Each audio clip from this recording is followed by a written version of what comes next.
What's up, everybody? I figured tonight I'd do a video of answering all the questions from the last few videos I've done. We'll just do a big answer thing. As you can see, I'm still working on my shop, the never-ending project that I'm freaking slow at. Anyways, built this room for my wife's craft room, but me got storage and kind of a lounge on top. Cruise up there, sit down in a chair, and I'll answer a bunch of questions. Anyways, hope everybody's doing well. One of the first questions was by Bob Selby. Asked what improvements have been done on the slingshot dragster in the chassis area with the Garlits thing. So as we all know, that Gone Garlits got really injured. It was just what prompted him to invent the rear engine dragster. Here comes my idiot dog. Hey baby. Anyways, so what that's about is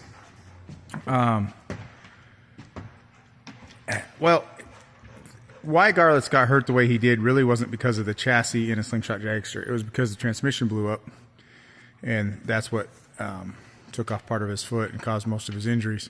And so now we have a titanium plate there. As far as the actual roll cage in a slingshot dragster today versus back then, we use chromoly today, and the overall funny car cage style around the driver's head in that is much more robust and further forward than it was back in the day. That's most of it, to be honest. All right, hold on one sec. So let's see here. Robert Craighead asked the difference between today top fuel car and the Nostalgia in the RPM range. Do they operate at the same RPM range? No, actually. Our top fuel car doesn't wind as high as that thing. It's a lot. That thing's smaller cubic inch with a smaller crankshaft arm, so it spins into the tens where we don't want to see. In the top fuel car, it's 86 to 8,800 RPM in the lights or so. It's really all you want to see. Where that thing will run, between 10 and 10 and a half in the Nostalgia. So it's a little bit different. Parker Mago asked, how do I like a Procharger compared to a roots blower on a top fuel car? This is a huge conversation on what type of power adder is best, and it all comes down to what you're trying to do with it, the class, the fuel. There's a whole bunch of things that are going to go into what kind of power adder you want to run. So I work for Westside Machine. You all know that. We're also a Procharger dealer. Y'all need to know that before I favor them versus something else or whatnot. So it really depends on the application. In the top fuel car, if we weren't limited by rule, I wouldn't run a roots charger either. I would run a screw charger. Screw charger is the most efficient thing on the planet. It'll make more power than anything else. If you're all regulated the same, you're going to make more power with a screw charger than probably any other form of power adder we have right now. That's just my opinion. You can take it, leave it, whatever, but they take the abuse really well. They don't get damaged. They're very low parasitic loss to operate them. So in top fuel, we're regulated by class to run a root style blower. The Procharger, the crank driven Procharger that's on the no prep car, and you'll see it in a lot of pro mod cars and stuff like that. There's a couple advantages to them. There's a lot of ways to skin that cat in pro mod or no prep, which is real similar. I mean, I realize no prep's different, but they're very similar. Weight setups and stuff are a little bit different, and how aggressive you can get out of the hole, being it's a no prep track but they're basically a pro mod. A lot of ways to skin that cat. Screw chargers like Alex Laughlin, we beat him in the final. He runs a screw charger on that car. It works really, really well. And then you'll see, I like the Procharger for a couple of reasons. One, I don't think it delivers the boost as harsh as a roots or screw, but it also isn't as soft as a turbocharger. It's a lot like a turbocharger other than it's spun with a gear set instead of exhaust. But it doesn't have as much leg, and it doesn't come in quite as soft. It comes in a little harsher than a turbo car, but I don't think it's as harsh as a roots or a screw blower. The other thing is aerodynamics and what you're making for horsepower. When you have the Procharger down there low, there's no scoop. that takes, I don't know what it is. Like the old school days when Pro Stock was still on a carburetor, I think a big Pro Stock or a scoop similar to the one that's on my car takes like 100 horse to push it through the air at the big end of the track. So you don't have that. It's kind of like the advantage of a turbo car. Turbo cars don't have that either. They don't have anything sticking up out of the air. But like everybody can argue all they want. You guys can comment on here and I'll answer the best I can. I am not an expert on all the power adders by any means. I dabble as I do. But for me, it's just really application dependent. I like I say, but if all gloves are off, I truly believe nobody's going to make more horsepower than with a screw.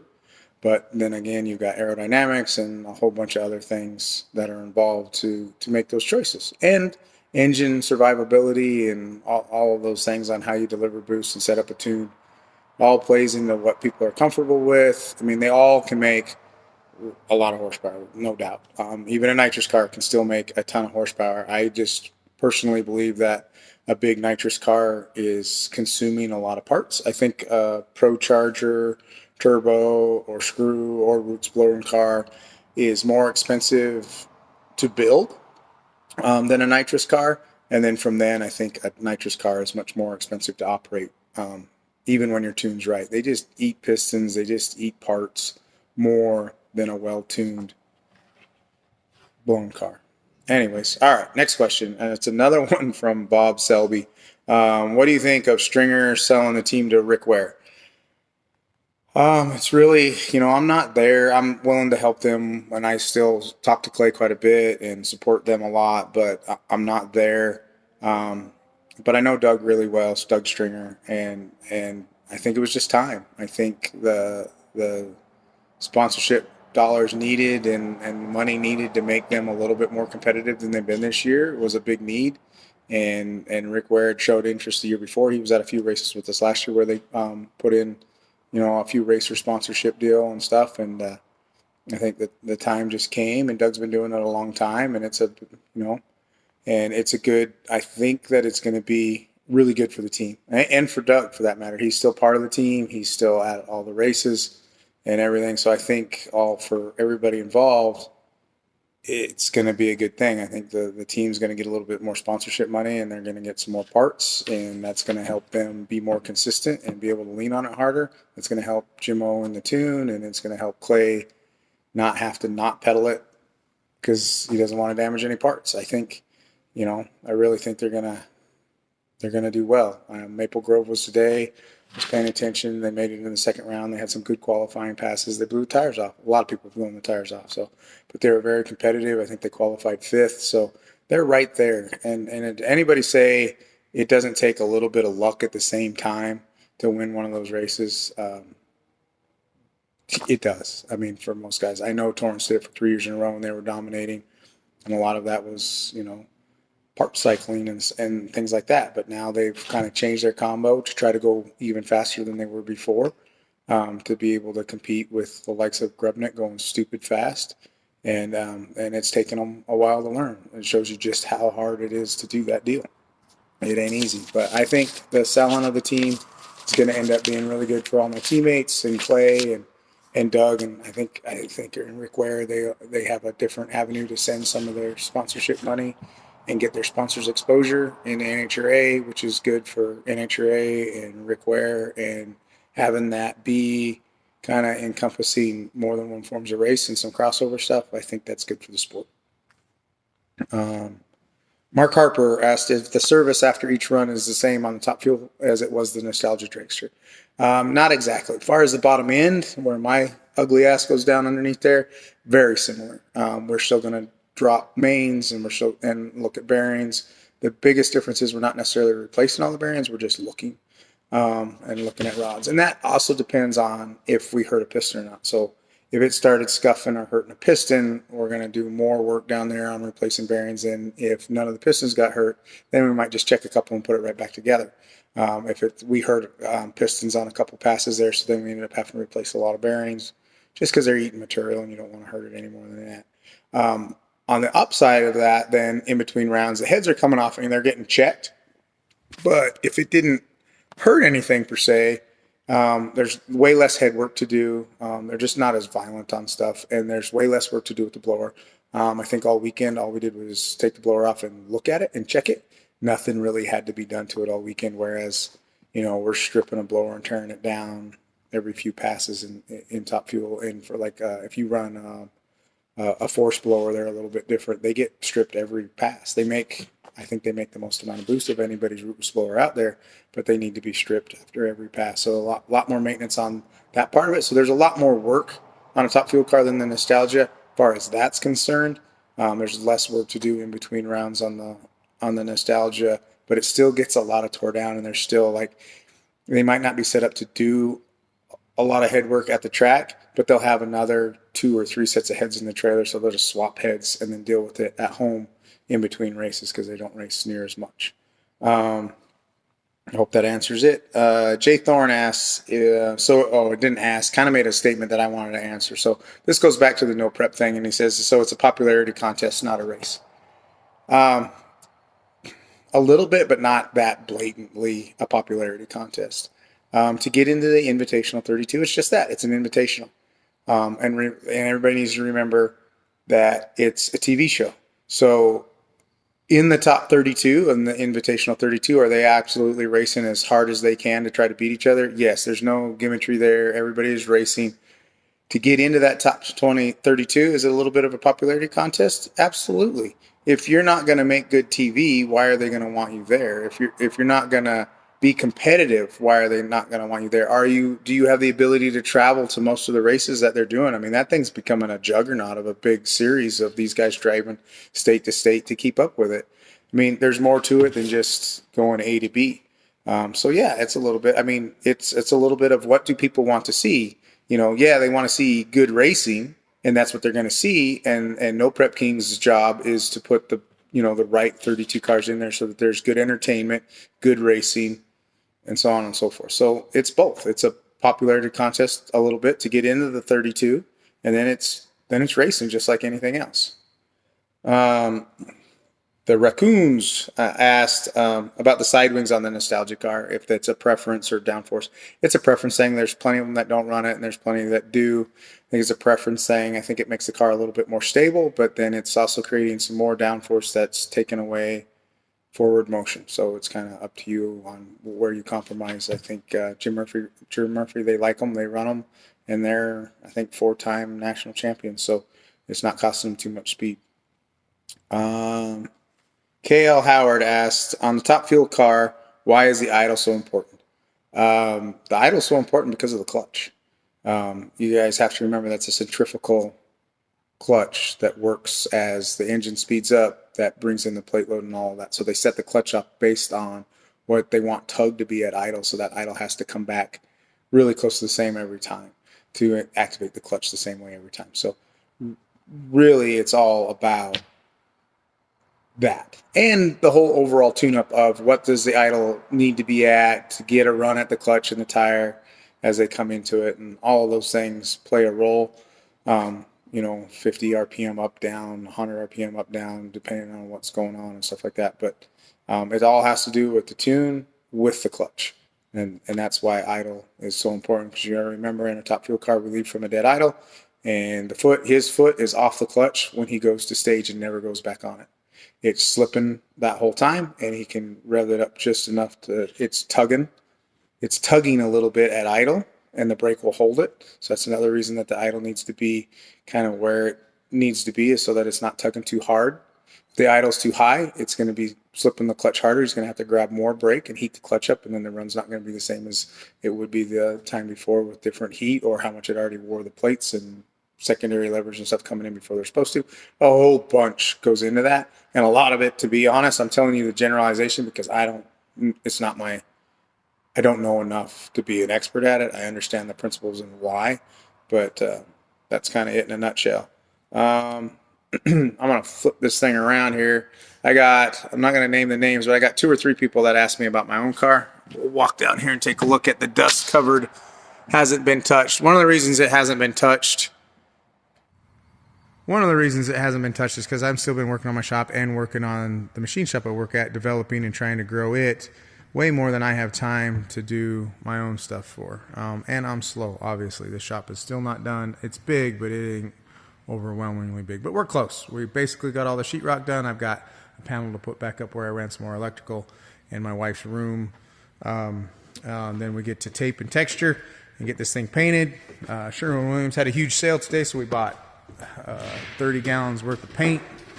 I think 30 gallons, at least 30 gallons. To get started, I think that'll cover most of it. So we're on the downward slide and we can get our stuff out of storage. But I built this room for my wife as well. I know this doesn't maybe look all that big, but it's like 450 square feet. So she's got space to do her craft and glass and all of that. At the same time, got a bunch of LED can lights we put in. And, so anyways, we wired all of this and getting it done. So I just got a little bit of sheetrock to do. And I've been down with COVID for fucking 10 days or whatever, so I haven't been stellarly working, but we're getting there. We're getting there. But anyways, back to this thing, the important thing. So here's my little 77 AMC Hornet, which started this whole channel because it's the Angry Hornet. Anyways, I have to pull that engine out, and we're making a bunch of changes over this winter, and then I will be back racing this thing hopefully next summer, next spring. Everything be willing and no major changes. Anyways, I am going to document what we do differently. It's going to be the same cubic inch. I'm keeping the same pistons, rods. This runs a steel rod. Anyways, this thing is 393 cubic inch small block Chevy with a single 4 and a cast manifold. And we make more horsepower than we should, and we want to make more. So anyways, there she be. So we are going to try, my whole goal with this car is to run Top Sportsman 799 with no help. So that means naturally aspirated as she is, in a motor that'll live, a season.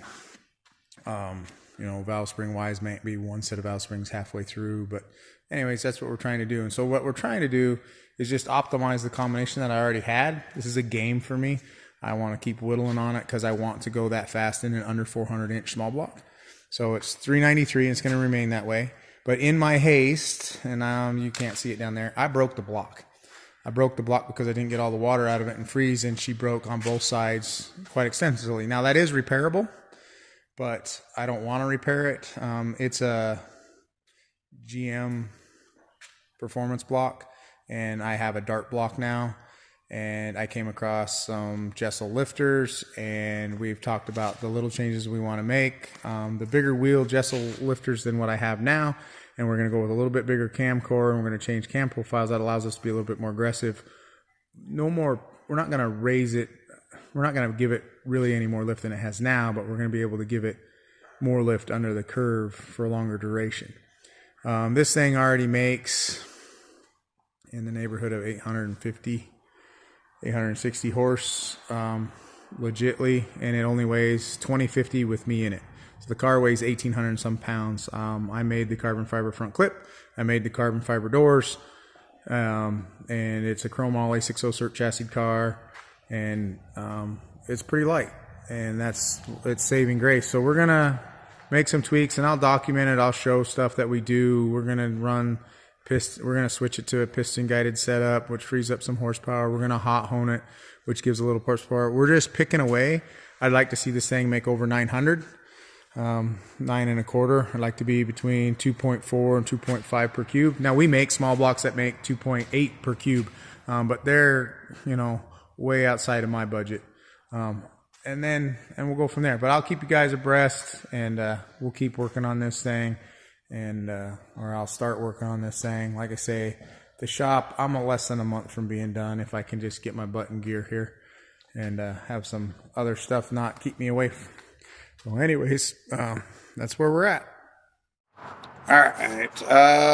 Pat Long asked why the dry sump in the front engine. Is that for safety during an oil down if you throw the rods out and stuff? I think somewhat. It's not a requirement by rule. They run diapers in a belly pan and all of that.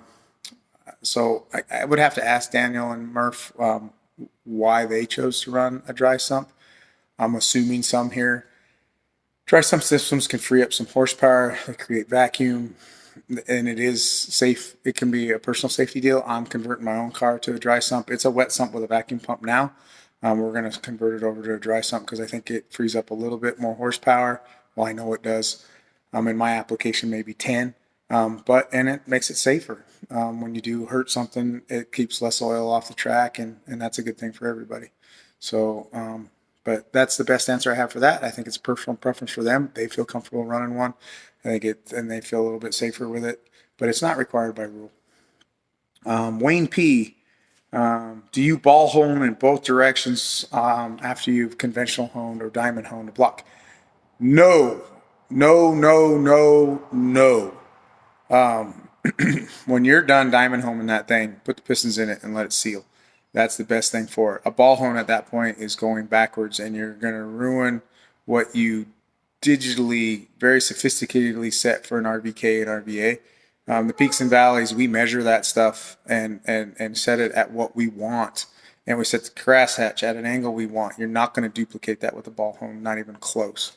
So the only time in this day and age, if you're actually doing a bore and hone and stuff, that you would ever ball hone, the only time we ever ball hone anything is because we're not boring it and we're not honing it. We're knocking the glaze off of it on a fairly fresh motor that had an issue or whatnot, and we're just knocking the glaze off it to help the rings reseal because we didn't hone or do anything to it. So any hone job we do, whether that's in the CK10 stone hone or the Diamond SV30 hone, they don't get touched after they get honed. That is set very precisely for a reason that way, and you're gonna, old school, new school, and you guys can argue with me and say whatever you want on here. By all means, go ahead. I'll enjoy the argument and give you the reasons why we don't. But we do not ball hone anything after we've honed them in our SV30 or CK10.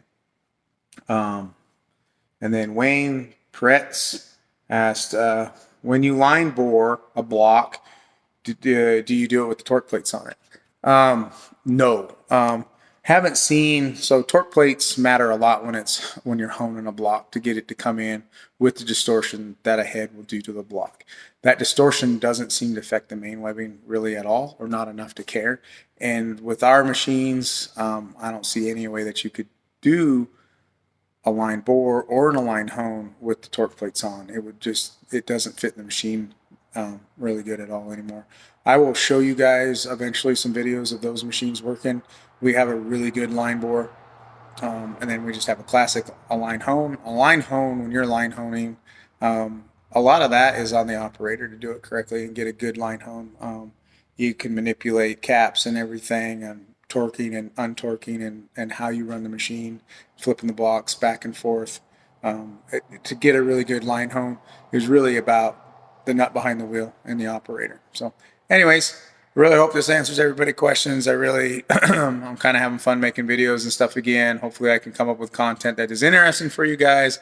I know my viewership is quite a ways down from where it was at because I disappeared for 3 months, but I kind of needed a break and I didn't have a whole lot to say. But anyways, I appreciate everybody for hanging back out with me and coming back and watching and like and subscribe and share and do whatever. And more than happy to answer more questions. That's kind of what I enjoy doing, because if I don't have the answer, I go find it and then I get to learn more as well. So appreciate y'all.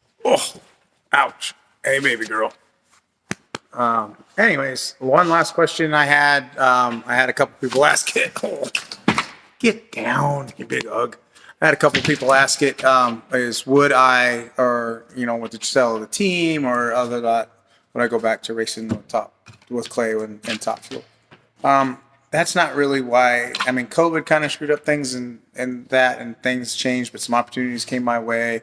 And to be perfectly honest, other than going for a few races and helping with what I've got going here, which I haven't shared all of that yet and stuff, but with what I've got going here and stuff, I don't have the ability to make the time commitment it takes to do a full season of Top Fuel. And really, for being a bottom end guy, unless they run short, somebody gets hurt or sick or has to be gone for something and filling in, I love to do that for them. But to be able to commit to what they need for a full time, and they need that commitment. They can't have a guy that's like, I can do a few, and you can get this guy to do a few. That's not going to work for a team atmosphere and what it takes. I love all the people there, and still do, and I miss it. But as of right now, never say never. You never know what can happen in the crazy world of racing, and that.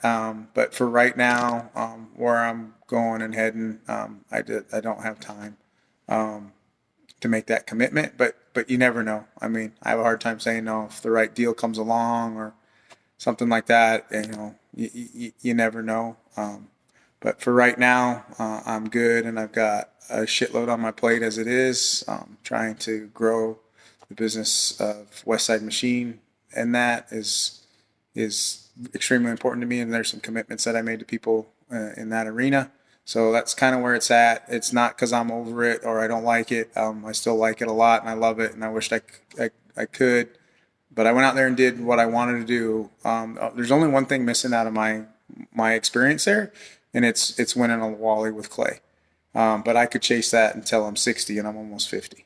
So, I missed that opportunity. I went to 7 finals and was the bridesmaid 7 or 8 times with Clay. And some of those by a very, very, very small margin. Almost got it done, but that's all I got. Like I say, I still love it, and never say never. There's always an urge to go. I love doing it, but I just right now at this point in my life, I don't have the ability to. I just don't have the ability to make that time commitment of 24 races. Plus, there's other stuff that you do. So, anyways, appreciate you guys. Jolie's gonna come up here and say goodbye. Hey, Jolie, look at the camera. Say goodbye, girl. Say goodbye. All right. Bye-bye.